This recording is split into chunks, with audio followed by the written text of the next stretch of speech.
Okay, how did I get here? The work that I now do and how I coach and help others is how I got my life back. So by 14, I was smoking weed. By 15, it was things like ecstasy and amphetamine. And then by 16, it was heroin. And I'd also attracted a dealer boyfriend who was 12 years older than me. We don't get what we want, we get what we are. I'm going to tell you, everything in your life, you've created it, the good and the bad. We don't have control over anything or anybody in life. The only thing we have control over is our emotional response.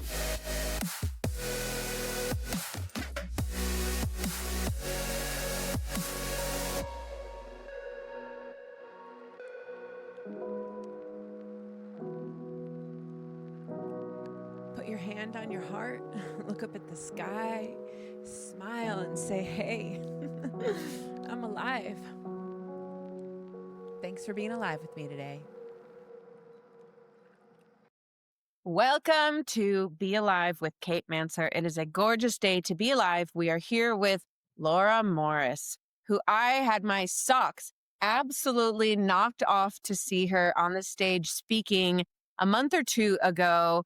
And I just immediately was like attracted to you like a mosquito to an open flame or a beautiful porch light, because you just have this electric energy. And you shared this really incredible story, your personal story, one of many that I'm sure that you have.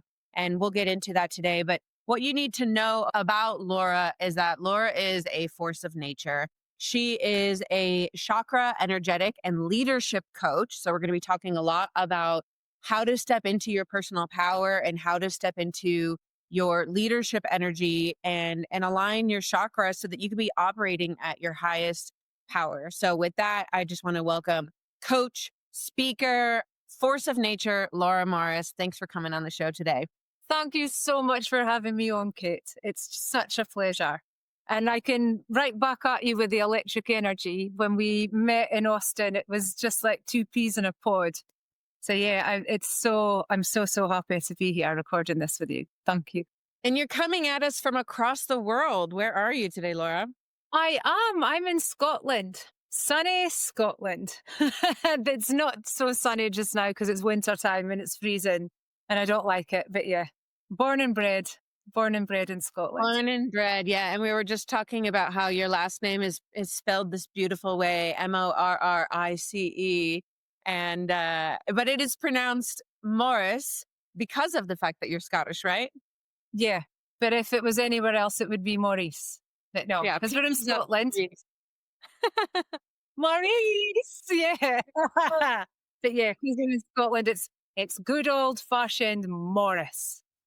So you really, like I said, you knocked my socks off on stage that day. And I know that a lot of work goes into any speech. As a fellow speaker, I know like we rehearse and we rehearse and we rehearse. And that absolutely came through.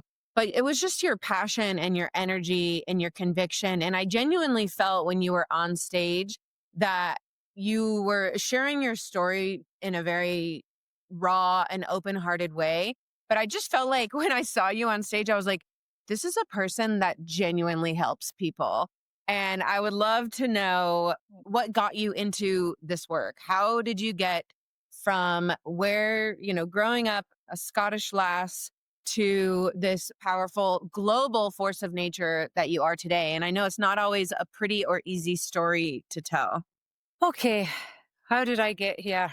The work that I now do and how I coach and help others is how I got my life back.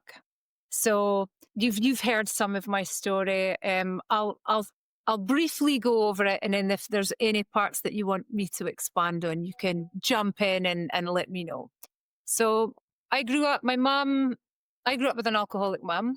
She was a stay-at-home mum though. So although she was alcoholic and alcohol was how she coped with her emotional trauma, she was still a really good mum. Like I went home every day from school to home cooked meals. she was very caring. It's not like she was in the pub all day long. She was a house drinker, and she leaned on alcohol because she didn't have the emotional tools to deal with the trauma and difficulties that she'd gone through in life. I didn't appreciate that growing up because how could I? I wasn't emotionally mature enough to know or even understand. All I knew was my mum was drinking. I have twin brothers who are 7 years older than me. So when they left to go to uni, that was round about the age I went into secondary school. So then it was just me and mum at home while my dad was offshore. And I was an angry teenager that couldn't understand why she loved or appeared to love bottles of vodka more than me. She got really bad empty nest syndrome when my brothers left, but I was still there. So I just didn't really want to be in the house. And I looked and appeared much older. So most of my friends were at least 2 or 3 years older than I was. So they were getting into stuff that older kids get into. And I tagged along. So I found myself descending a very slippery slope of chaos and confusion at a young age, but I didn't have the emotional maturity to stop it. So even though my inner voice was saying, don't think you should be doing this, I just went along with it because I was looking outside of myself for the love and attention and validation that I wasn't getting from my mum. So by 14, I was smoking weed.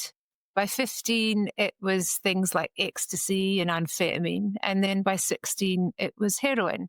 And I'd also attracted a dealer boyfriend who was 12 years older than me. So he was 28, I was 16. And that world of chaos just swallowed me up because, in all honesty, although I knew it wasn't right, I was too scared to then leave. It's a very scary world to live in. Taking drugs is one thing, but when you're involved in the whole dealing side of it, and it amplifies the game hugely. I wore a mask of false confidence really well, but inside I was scared. And all of that fear, that was building patterns. So I stayed in that relationship for 2 years, got away, got clean, took my power back, or so I thought. But I'd focused on physical healing. And I was very much, right, I'm going to get clean, I'm going to do this. So there was like a driving masculine energy behind my actions. And I did. I got clean in 10 days. I went back to stay with my mum and dad. I went to college. Because I'd always been intelligent. I was always clever, very capable. And it really felt like I had my life back. And in a sense, I did. But I hadn't done any emotional healing. I didn't even know about emotional healing then. I just thought, that's me well. I've just got to keep on powering through and I'll be fine. So fast forward another few years and I get into a relationship with somebody who was one of my best friends, and he was lovely, but I wasn't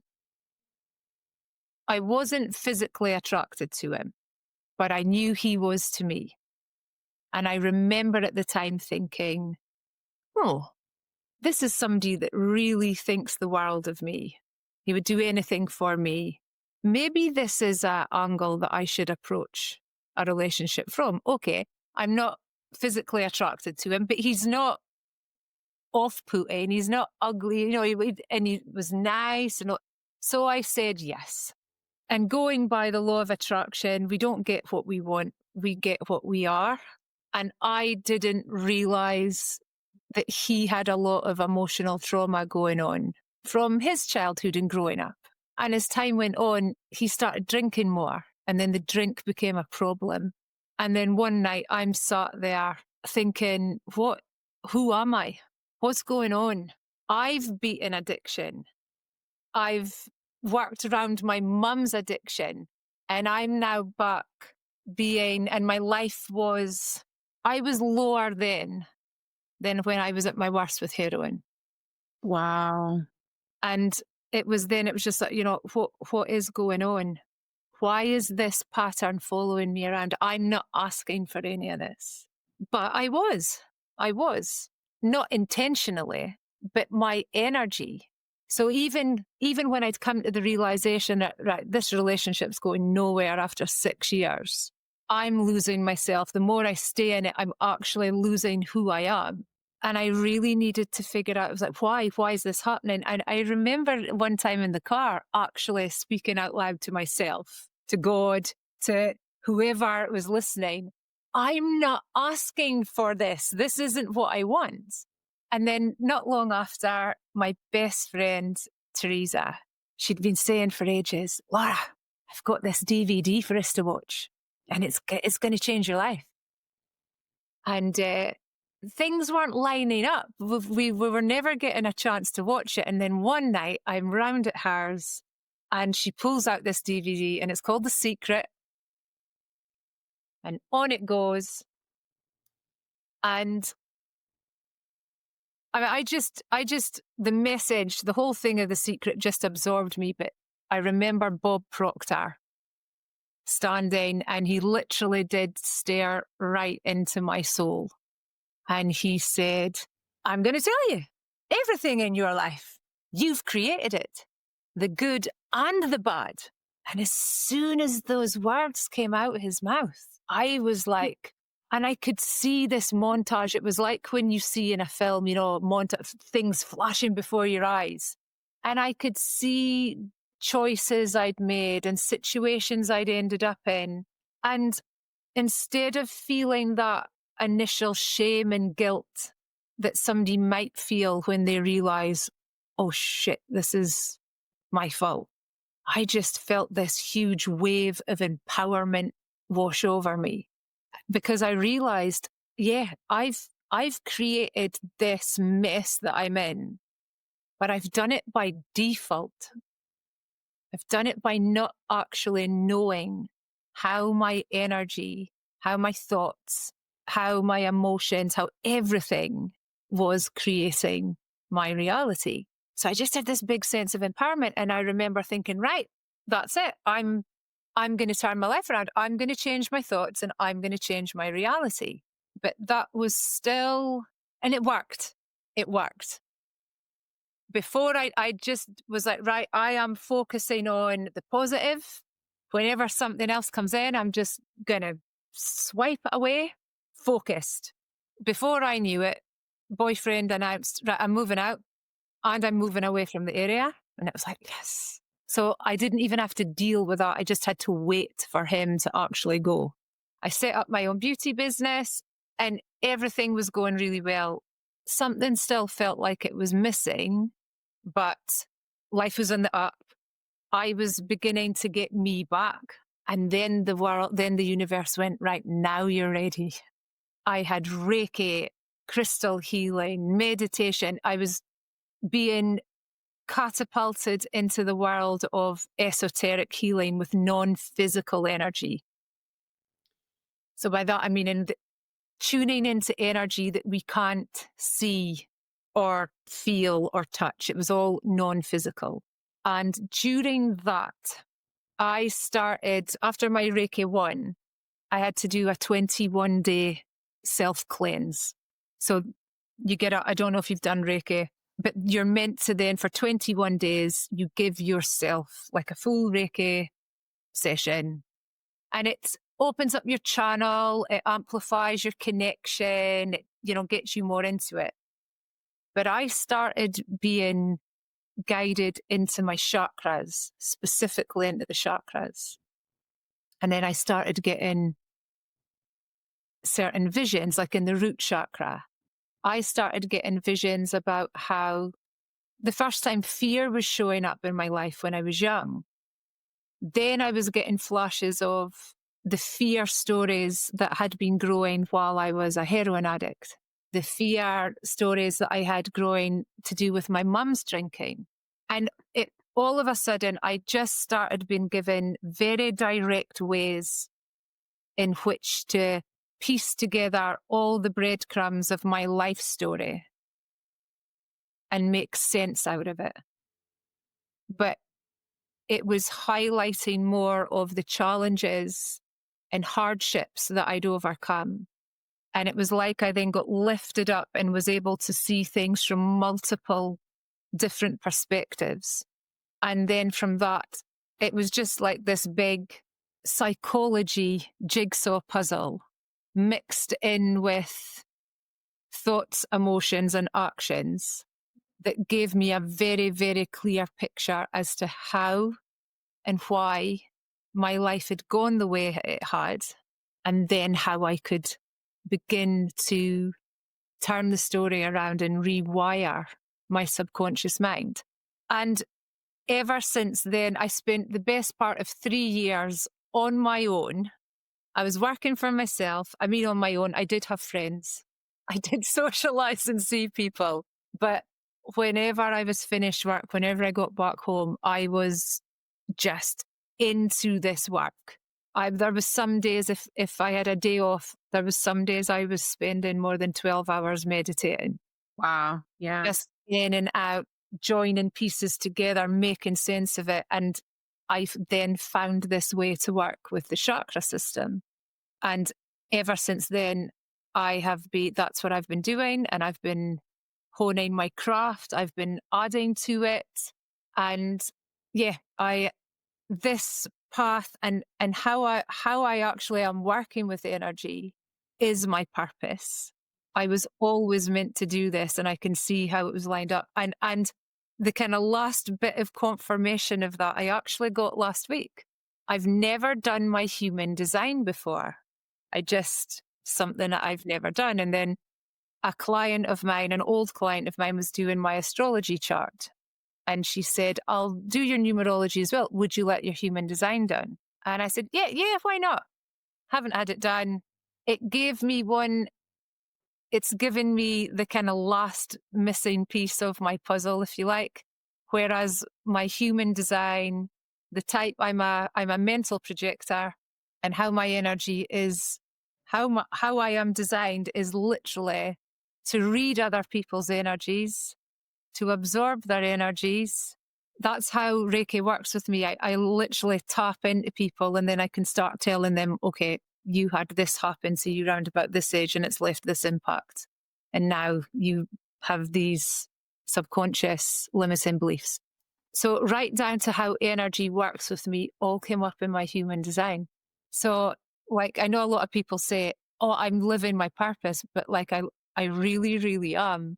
And I've always known it, but to have that come back and it be like, no, you really are. And it's literally what you've been designed for. That was, that's been quite incredible this last week. So my struggles and hardships led me to the chakra system, and following my natural intuition, I was given a very clear way to use it. Now I use that same structure, and I combine energy healing with mindset coaching. I mostly work with women leaders, visionaries, entrepreneurs, and I now help them release any trauma, find out the root cause of it so that we can work on the limiting beliefs so that they can align with their highest potential and continue to grow. But because I'm teaching it in such a way that it gives so much inner awareness and it raises your emotional intelligence. So anybody that's working with me, they can then start to read other people in the same way that they begin to read themselves. So it has this rippling effect, and it allows more people to begin to understand. Yes, some people may come across like real assholes, for want of a better word. And that's how we might treat them or speak to them. But when you start to work on yourself at such a deep level, you can't then but help start to look at people and think, well, do you know what? I don't know what's going on with you. Maybe you're really angry because there's an emotional part of you that hasn't been healed yet, or you haven't got the right tools in your box to know how to deal with it. And I am so passionate about the chakra system. It really is. It's our internal map to our highest potential, but also enlightenment. Within each energy center, there's a positive and negative archetype that we can relate to both. So it's this guidance. And when you look at the negative archetype and all the symptom signs that go with it, you can then say, okay, where are my blocks? How's this relating to me? And what do I need to do then to change my energy from the negative archetype characteristics? How do I then become the positive archetype that is aligned with the highest and greatest good, with love and light, with love, compassion, empathy, how we're meant to be as humans. So I just love everything about it. There's nothing that it couldn't help with anyone. And it's a system that allows us to continue to go deeper and deeper on ourselves, no matter how many times you use it. Beautiful. Beautiful. Wow. Thank you so much for sharing that story. There's just what an incredible journey. And what really strikes me about your journey is it seems like this very beautiful nexus. And this is what I want to highlight for people listening, because I could hear how someone listening might think, oh, Laura was touched by an angel and, she has these special powers and like, I don't have that. So let's turn this off. But I want you to keep listening, because what I'm seeing in your story, Laura, is that it's this three-way nexus. And so what I'm seeing in here is that, yes, you have a destiny, and yes, you were born to do certain work, but so are all of us. All of our individual work and destinies are a bit different. But I think, yes, destiny plays a part in this, and the way that you were built in your soul contract and all of that is absolutely a part of this. But the other two parts that I'm really seeing that have propelled you to where you are at the speed at which you've gone, right? Because I think in your destiny, you would have gotten there eventually, but sometimes it takes us till we're 99 to reach our destiny, Yeah. right? If we maybe might have approached things differently or made different choices, we could have reached that destiny at 29 or 39 or 49. And so what I'm seeing in your story are these other two critical parts that have gotten you where you are so quickly and gotten you to access this so deeply. And one of them is volition, will, right? Like every time you were presented with the opportunity to reach a new level of growth, getting off heroin, breaking up with the older guy. When you watched The Secret, you had this moment of radical responsibility and you started to really actively change your thoughts. When you started doing Reiki, you like did your all this meditation. Like, so there's a lot of volition that you had. You weren't just passively taking this on or putting it off or procrastinating. You were actively engaging with these opportunities that came your way. And I think the third part, so now we have destiny, we have volition, and then I think the third part here is a sense of openness and humility, right? Yeah. Because when you watched The Secret, you had that moment where you were like, you could have been like, "Ugh, this is bullshit. Like, I'm the victim here. My mom was an alcoholic. Like, it's Yeah. not my fault that I got myself into this." No, you saw that, and Bob Proctor looked into your proverbial eyes and sold Yeah. DVD, right? And you were like, "Oh shit, it is my fault." Right? Yeah. And you had this openness and this humility, and the same thing with the Reiki. As you did the Reiki, you had this openness and humility. I'm sure there were moments that you were scared as you're unveiling these like, abilities and powers that you probably didn't know you had. You're like, "Oh my God, I'm feeling all this energy. Like, is this real? Are people going to think I'm crazy?" And so Yeah. that's what I want to highlight. If you're listening here and you're wondering like, what is a secret sauce to discovering your purpose? I think it is, and I want to hear your thoughts on this, Laura, but I think it's this, sure, this destiny, this predestined element, but it's volition. It's like active engagement, inspired action, trying, and then that coupled with openness and humility. So I really want to commend you on that. And I want to hear, just off the top of your head, what that brings up in you. Yes, absolutely. When you said as well, and some people might think, oh, well, yeah, it's been easy for you to find your purpose. It's really not. Like, I was meant to be a lawyer. Like, I have a brother who's owns his own architect firm. I have another one that works for St Andrews University. I don't even know what his job title is because it's so, you know, I don't know. And I'm like, there was never. my mum and dad weren't like, oh, you're going to do this. But my brothers were so, naturally clever. Like one of them was like straight A's for everything, just, and I remember him saying to me, yeah, but school was so easy for you. You didn't have to try. And while I was intelligent, I was bright and all of those things.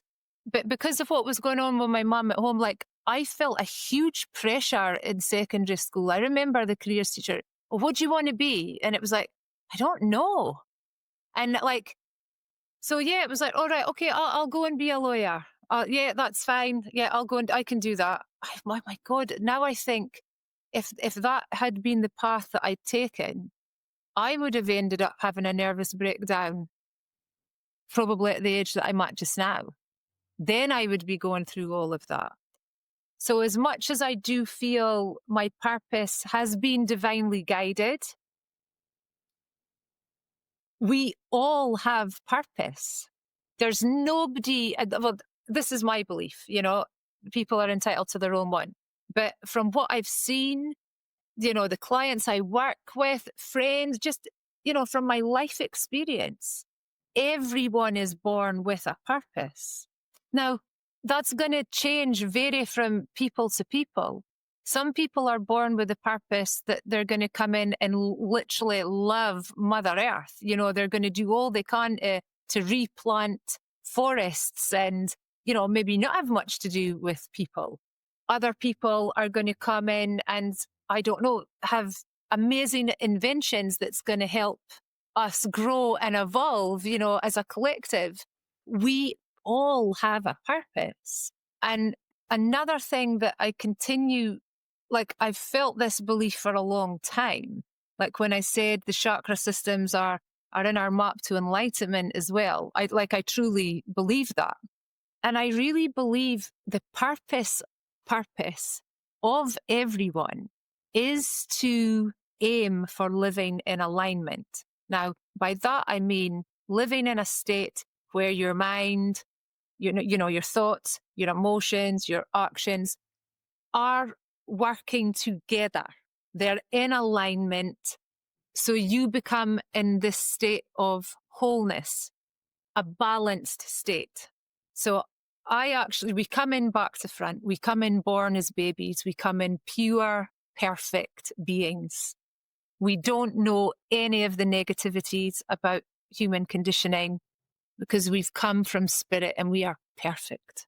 And through no fault of our own, we then grow and we have to rely on the parents or guardians or whoever it is that brings us into the world.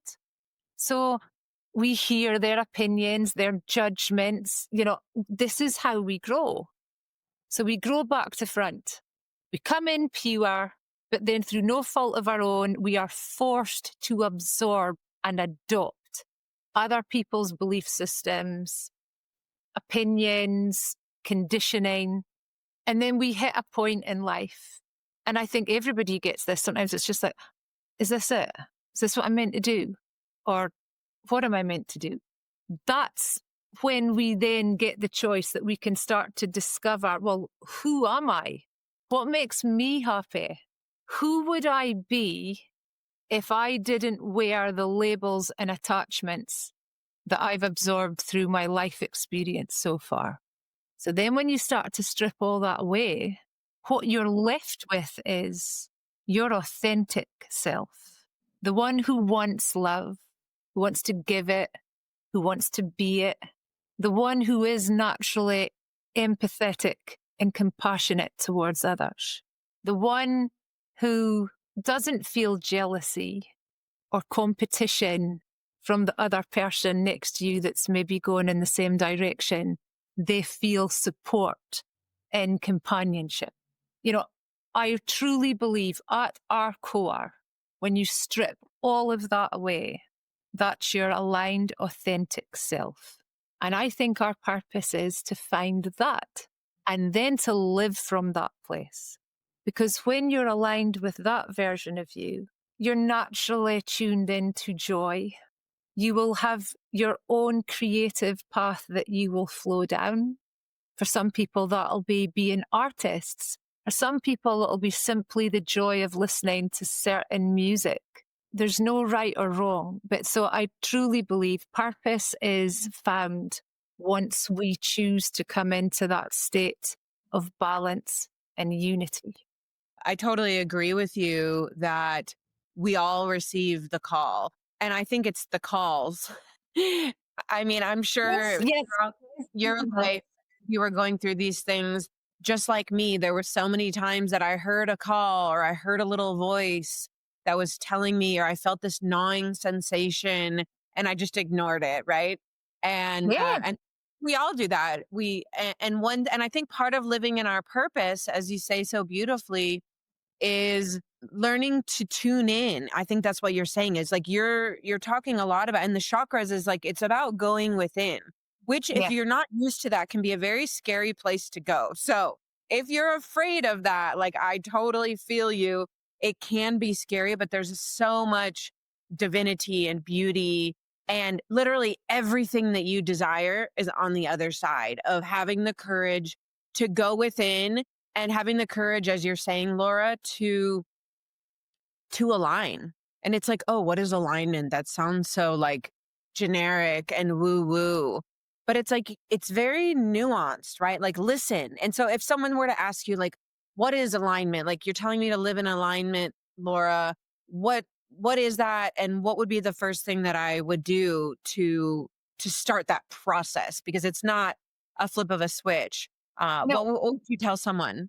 the first thing I would tell them is to realize you are not, you as a person are not one thing, right? So you're not this. You're not your body. The physical. You're not your name. Yeah.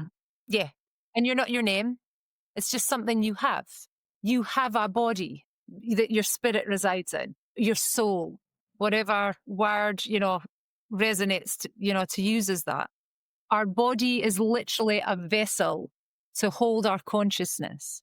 So we are mind, which is mental body. We are an emotional body. We are a physical body. And then we are the spiritual part of our being. So there's, in essence, 4 parts to our being. So to come into alignment, each one of those needs to be in the same field. They need to be, you know, Playing a similar game, yeah. oh, they need to be playing the same game, and they definitely need to be on the same team. They can't be on different sides. That doesn't work. But the first thing I would say, well, let's say, okay, let's take love. Let's just, it's an easy word, it's an easy concept. So let's say I want to be in alignment with love. Well, my thoughts need to be loving. My emotional state needs to be in a state of love, of compassion, of empathy. So, gentle, unconditional love. My spirit, well, my spirit already is in that state because the spiritual aspect of you is in alignment with your higher self always. And then you have your physical body. So physical would then be actions. So are the actions that you're taking, are they in alignment with love? So when your thoughts, emotions, and actions all line up to the same thing, that's when we're in a state of alignment. Now, then it gets easy. It gets easy to see. You might be let's say you're in your car, you're driving down the road, and you're alone. But you'll be thinking about something because your mind never switches off. And then you can stop and ask yourself, are the thoughts I'm thinking right now, are they in alignment with love? Or am I busy having a one-sided fight with someone else in my head? Am I genuinely feeling love right now? Or am I pissed off at the person that's just cut off in front of me? And if I say I'm thinking loving thoughts and I'm feeling loving emotions, are the actions that I'm taking, are they in line with that? Am I showing myself love or am I beating up on myself? Am I showing kindness and empathy, love and compassion to this person that I'm dealing with right now? Or am I being quite short with him? So that's what it is to live in alignment. And it's like, think about yin and yang. Yin, yang, dark, night, day, night, dark, light.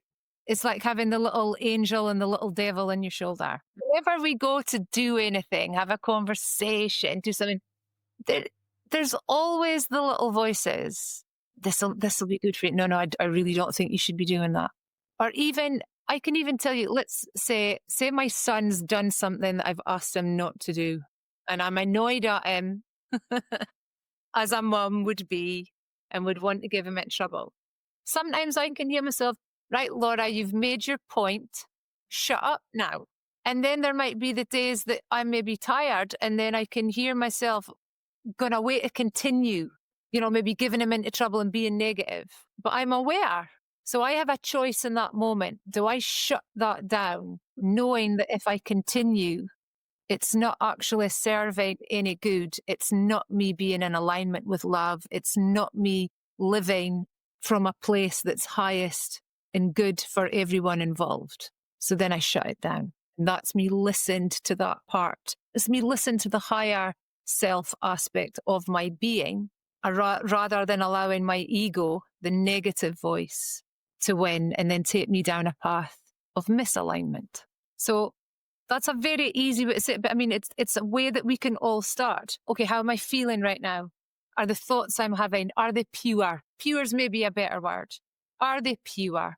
Are the emotions that I'm feeling right now, are they ones that are, making me feel happy, joyful, excited, good to be alive? Or am I feeling angry? Am I feeling jealous? Am I feeling frustrated? Am I feeling overwhelmed? Am I feeling sad?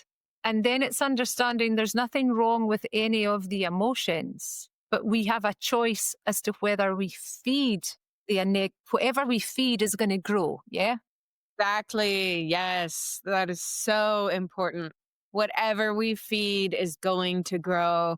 And so if the train is leaving the station of frustration and anger and self loathing or whatever, it's like, It's like, stop that get train home. before it goes crazy. Because I know when I let that train go out of the station for me, that thing's going to Timbuktu and it's going to be dirty. It's going to be messy, But if I can do that and I can notice it and, and stop it, right? Stop feeding Yeah. it. And that's the thing is like, I want to go back to what you said about the secret. And, I really love that the people who follow my podcast and my work, it's this really great group of people who are very spiritual and very woo woo. And then there's a lot of people that are listening that are like, they may not even believe in God. Like they can make you guys, some of y'all can maybe get on board with like the idea of energy and we have this like essence, but they may not believe in, fate or divinity or a higher power or anything. And so whether you believe in the most woo woo or whether you are squarely in the material, you can look at the concept of the secret as this element of radical responsibility. And I think, and that was a huge part of my journey too, Laura. When you spoke about that, I just really related to you is I had this moment and I'm still uncovering it. Like the layers of the onion are still being peeled. Did have this moment where I was like, oh my gosh, like number one, I can do what I want with my life. Number two, nobody's going to come save me or change my mind for me or get me out of depression. And then lastly, everything that I do and I think and my whole environment is a result of myself. And that is radical responsibility. And I think if we start there, that's where we can say, oh, if I take radical responsibility for my emotions and I'm starting to feel low vibrational energy, because of what's going on in a political climate or in my home, instead of saying it's their fault and your fault and your fault, it's like, it's my reactions, it's my Yes. fault. I mean, fault is a tough word, but it is, my the way I'm feeling is a result of my reactions and my Yeah. choice to feed that negative energy. And so I think radical responsibility is a huge part of that. And I'm so impressed with the way that you take radical responsibility for everything. And then the other part is, when you're talking about alignment, and you gave this beautiful example of aligning to love. And if someone listening is wondering like, well, what do I align myself to? like, I don't know what my fate or my destiny is. It's like, just pick love. Just Yeah, pick love.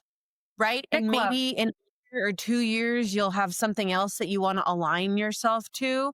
But if you don't know what it is, just choose love. I literally have Post-its all over my office, and they say one of them says, "Be love." I, like, have carried it from place to place, and I have another one that says, "How can I be more loving?" And it's truly, like, this process of, like, I have chosen being loving as a value in my life because I just feel like it seems like the right thing to do. And Yeah. so if you are wondering and you're listening to Laura and you're like, yes, I want to be aligned, like Laura is saying, but I don't know what to align to, just pick love. And like that will get you so far.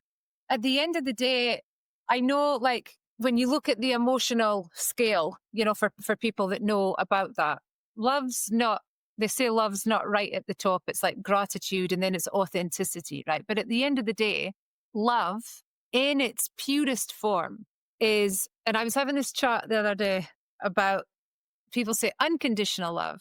And, someone had said, well, surely it's just love. Why does it have to be unconditional? She's like, because love's just love until you place conditions on it.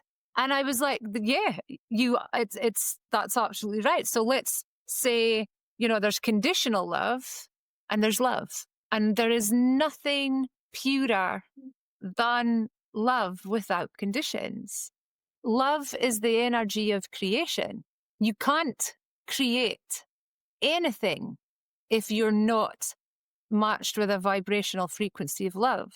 And I've heard people say, yeah, you can. I've seen people create all sorts of things when they're angry. It's like, no, they're not creating, they're destroying. That's an energy of destruction.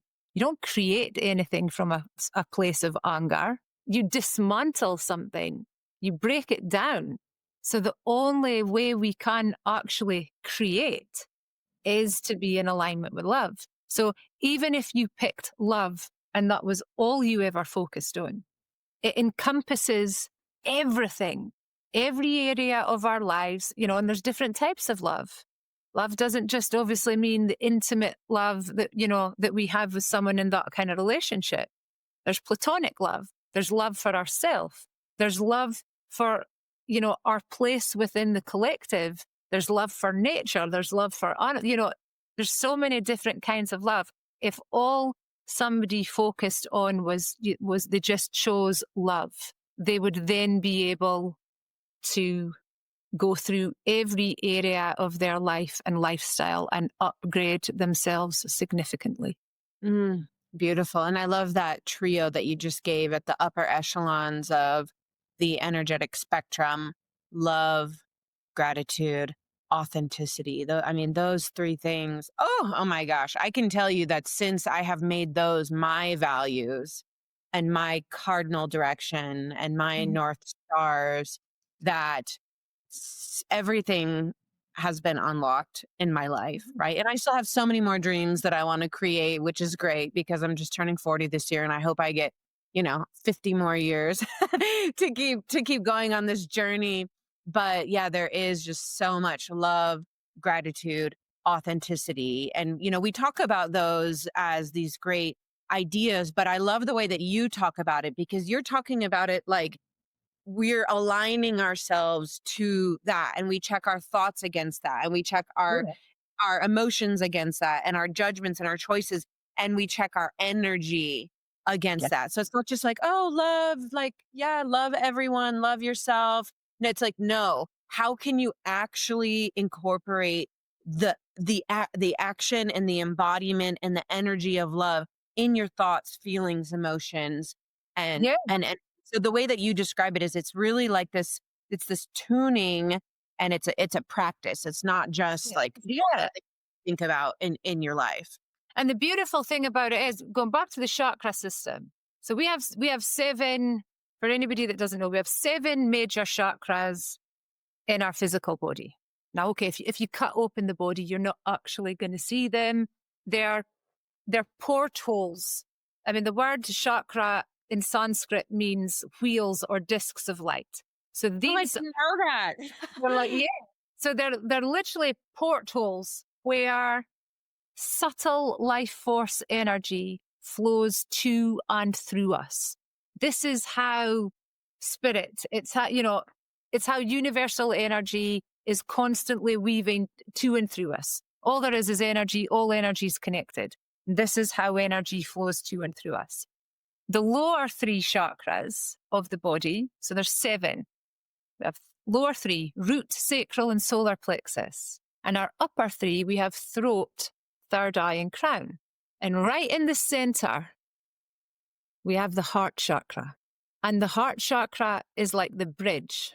So the lower 3 chakras will hold all of the negative human conditioning that we've experienced in our life experience. So anything that's caused you fear, anything that's caused you guilt, or to feel unworthy, anything that's caused you to feel shame or to doubt yourself, all of those experiences are locked in one or more of the lower 3 chakras. Now, to heal them, you need to use the love of the heart chakra. And it's not until you heal the emotional trauma blocks in the lower 3 using the heart that you then open up the upper 3 that are connected to the spiritual aspect of your being. So love really is where it's at. It's the bridge between the physical and the non-physical. It's the bridge between the material and the spiritual. Love is the bridge. It's the link. It will bring you back home. And you can't experience love fully while you're playing the victim and you're in fear energy.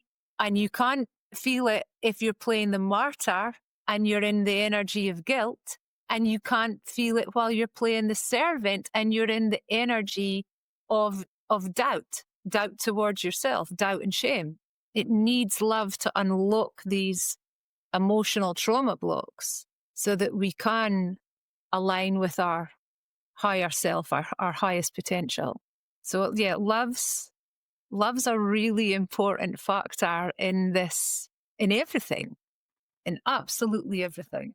Well, and this is such a beautiful moment to now transition to talking about leadership, because what you've just described is, to me, as soon as you were describing like getting out of the martyr energy, getting out of the victim energy, getting out of the servant energy, out of guilt, out of shame, right? Like, to me, that's where our true personal power and our leadership begins to blossom. So can you go more into how, like, healing these traumas, aligning our energy, how does that connect us to becoming the leaders that we desire to be, and that can really make a difference in our lives and in the world? Well, when we choose to align mind, body, and spirit, we then become our inner authority, right? Now, Ooh, to you be get chills right there. Oh my gosh. Okay. powerful, We align, we activate our inner authority. Absolutely beautiful. yeah. Okay. Keep going. I'm And trying to correct myself. what is it? What is authority? Like, what's inner authority? Well, then it means you then become the author of your story. You're writing it. But in order to do that from a state of alignment, you need to be authentic.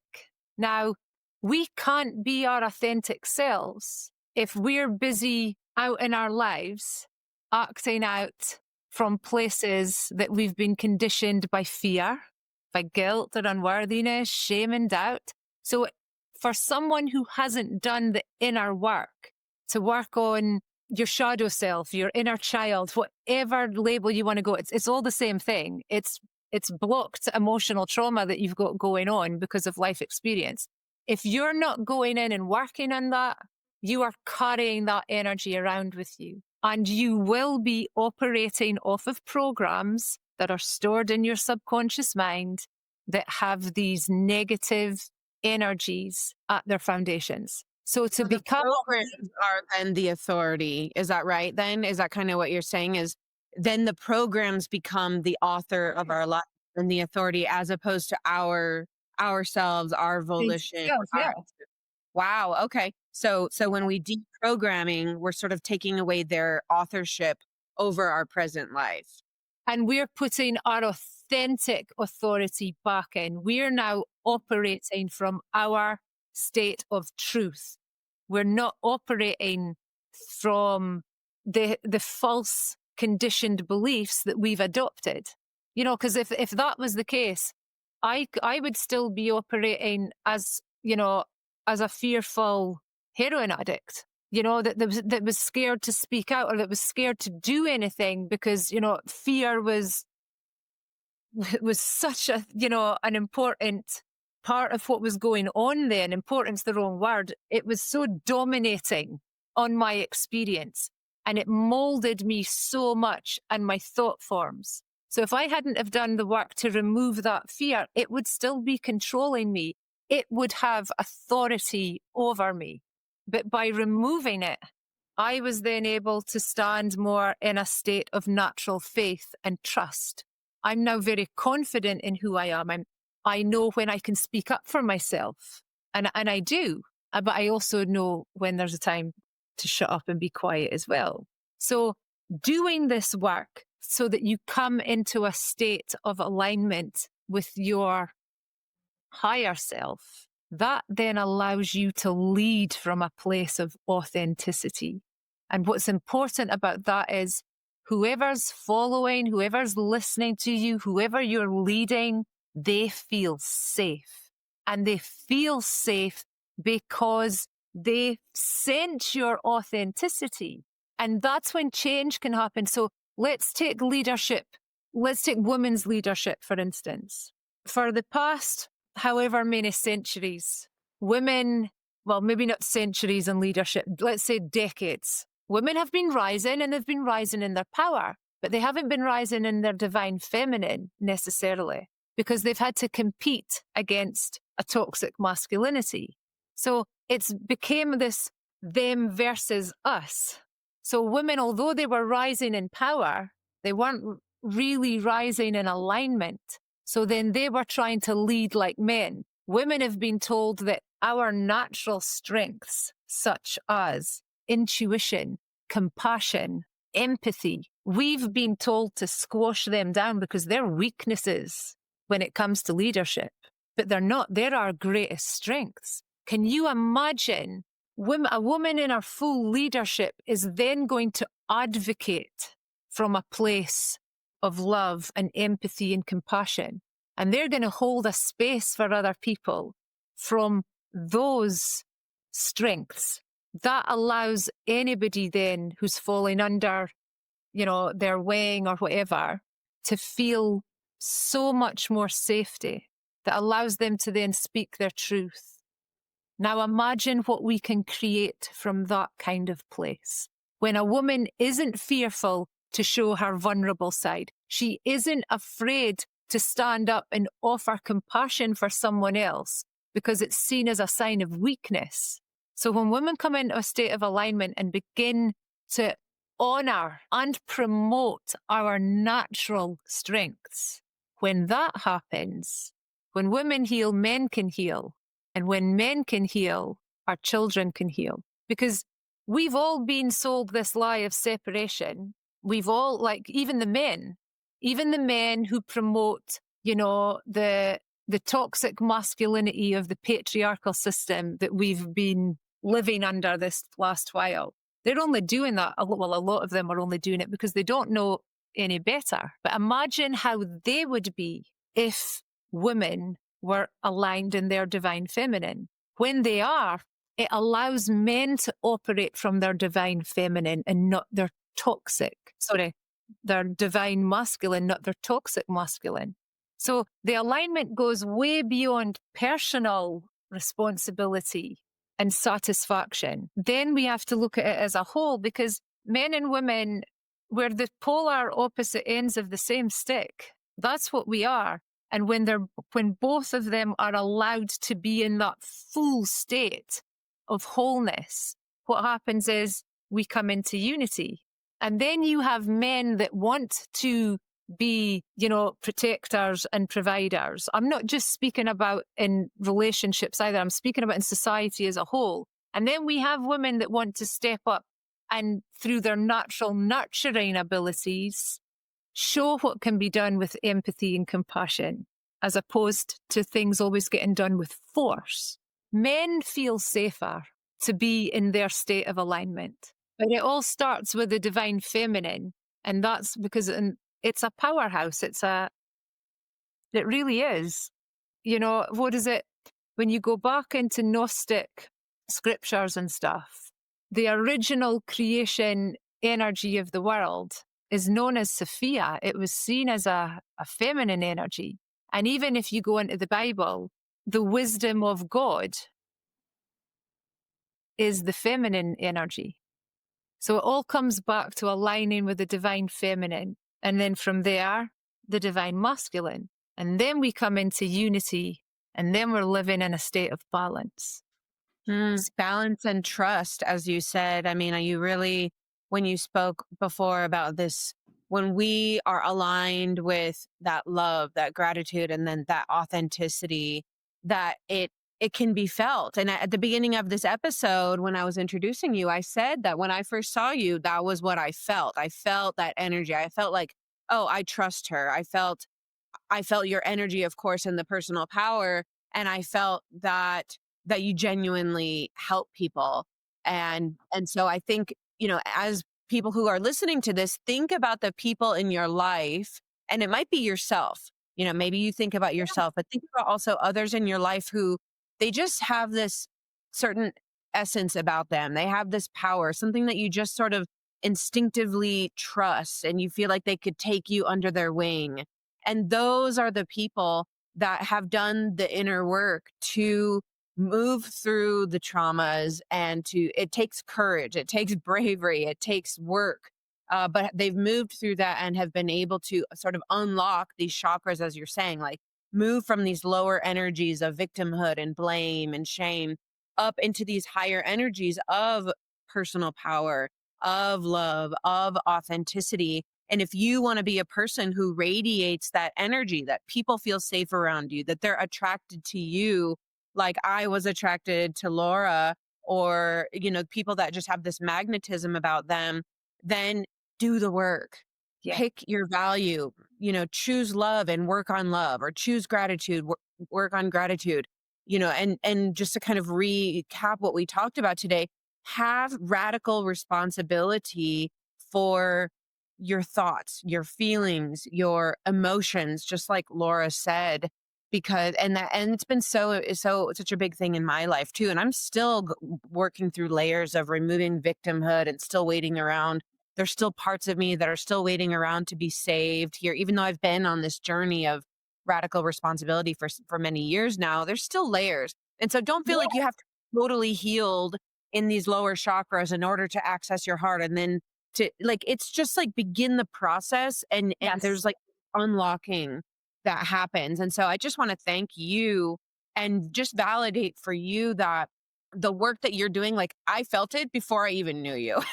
Like I felt it. And to the people who are listening, if you want to be that type of person, I highly encourage you to listen to this episode again today, because you have dropped such just profound words of wisdom about stepping into our power and about healing our trauma.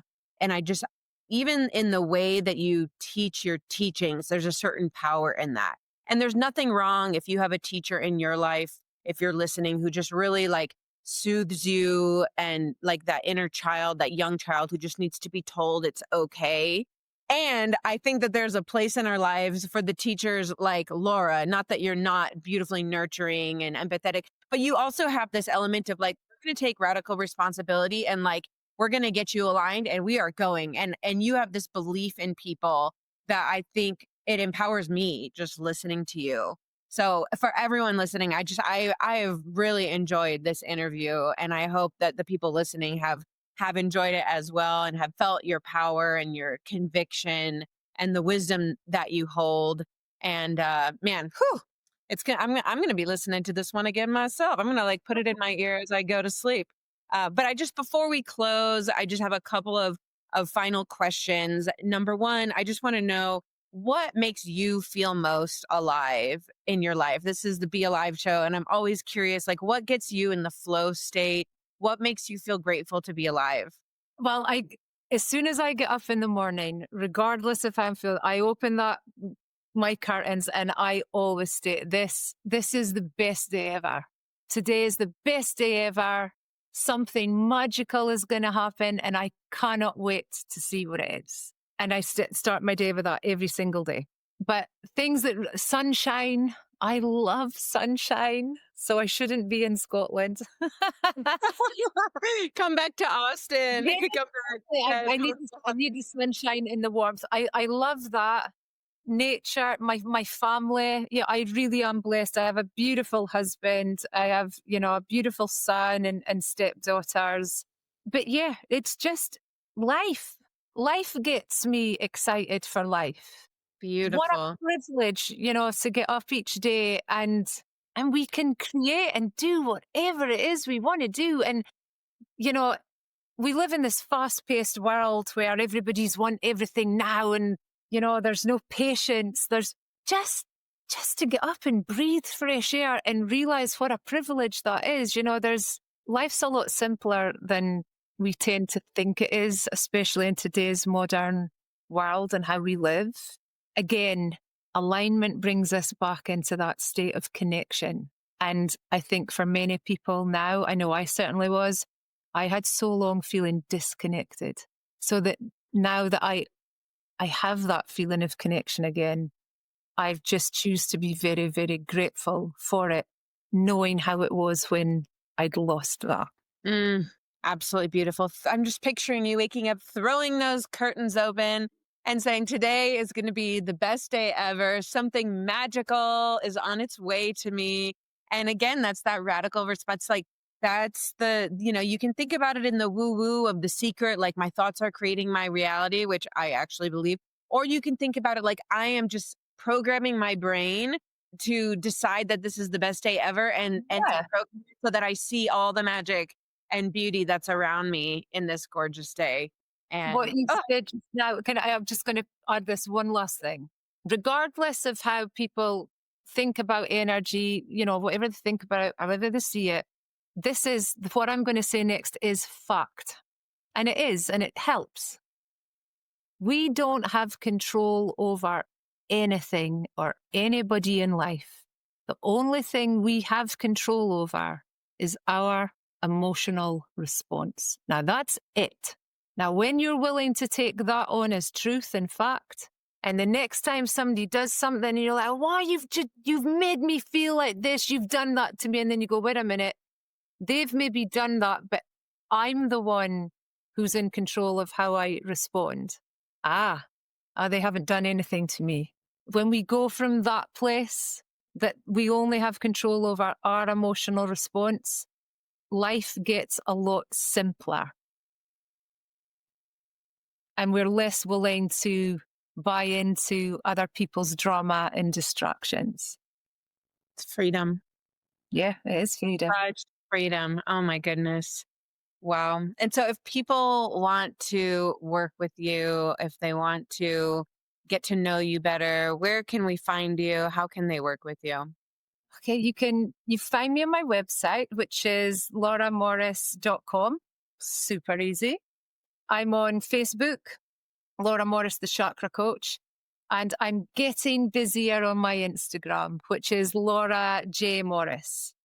But I'm sure I'll be able to send you all the links, Kate. They'll be able to get that at the bottom of the podcast information. Yeah. And then what do you do with clients? Like, is it courses? Is it coaching? All of the above? Okay, for actually working with me, I have one-on-one sessions with clients. So there is a 3-month, 6-month, or 12 months membership programs. They're at different levels. I also have an online self-study course. And it's called Beginner's Guide to Chakras. It's a lot more than a beginner's guide, but the course has been designed. You have lifetime access. It goes through all of the 7 major chakras in our body so that you can learn to discover emotional blocks, release them, and also then identify the limiting beliefs that are associated with them. And then you can begin to rewire. So it's been designed for people to do over and over and over again. like you said, you're still working, things come off in layers. I'm still working on me, and I've been doing this work for more than 20 years. The more you do it, the deeper you go. And that's what's beautiful about it. So, yeah, the online self study course, even if that was the only course you did for the rest of your life, you would get amazing awareness, emotional intelligence. It helps you, it helps you read other people. So it was designed that way. So there's that as well. And then there'll be a few other things coming out through the year as well. Always, always. Yeah. So get in touch with Laura, follow Laura online, and truly it's life-changing work that you're doing. And if you are listening to this episode and not watching it, I just want to call out that Laura has this incredible green, verdant green background with all of these leaves and this floral motif. And then she has this gorgeous heart uh a sign that says love, which is just such a beautiful capstone for this show Sure. today There we because go. that Yeah. I just turned it on. Okay, now love is we're going to go out now with love fully illuminated for you, Laura, for me, and for everyone who has listened to this episode. Thank you so much for joining us, Laura. Thank you so much. It's been an absolute pleasure. And thank you for having the podcast so that people like me can come on and have these wonderful conversations for others to hear. It's so important. It really, really is. So thank you. Thank you for doing all that you're doing, Kate. It's my honor. Cheers, Laura. Thank you.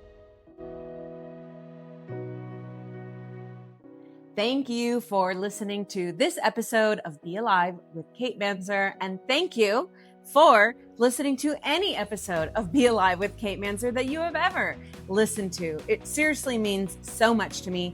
You guys, we are coming up on 1 year of this show. What? Yes, and I am not going anywhere. In fact, I am doubling down. I have the most epic and beautiful, exciting season 2, year 2 planned for you. We are going to go even more deeply into the science, philosophy, psychology, and woo-woo of the wild and wonderful experience of being alive, as well as one of my personal favorites, as you know, mortality awareness, mystical experience, and beyond. It's going to be so, so good. Thanks for being here. Share this with a friend, subscribe, and let's let this little show shine its light wherever it's meant to, but with the help of your sharing. Thank you so much. All my love. Thanks for being alive with me today.